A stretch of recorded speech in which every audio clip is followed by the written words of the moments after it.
एक महीना जेल में रहने के बाद फाइनली समर सिंह जेल से रिहा हो ही गए। जेल से रिहा होने के बाद मनोज तिवारी ने कहा कि कुछ कहीं तक तो सही हुआ। समर सिंह ने जितना जुर्म किया था वो उतनी सज़ा काट चुका है और मैं बताऊंगा कि मनोज तिवारी ने और क्या कुछ कहा है।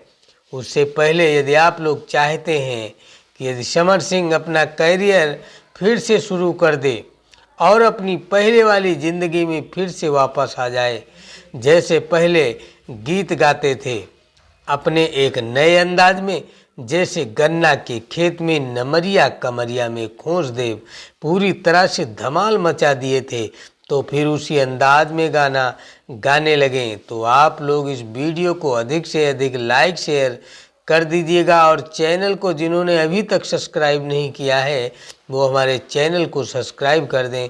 दोस्तों, मनोज तिवारी का कहना है इसका फैसला जो भी होगा वो तो कोर्ट करेगा। हालांकि कुछ समय के लिए समर सिंह को बेल दे दिया गया है, मगर यदि समर सिंह दोषी पाए जाते हैं तो उन्हें फिर से जेल में डाल दिया जाएगा। दोस्तों, आप सबको क्या लगता है कि समर सिंह जेल से आने के बाद फिर से वही सब करेगा जो पहले किए थे? तो आप लोग कमेंट में ज़रूर बताइएगा। ये चैनल पर नए हो तो हमारे चैनल को सब्सक्राइब, वीडियो को लाइक शेयर जरूर कर दीजिएगा। धन्यवाद।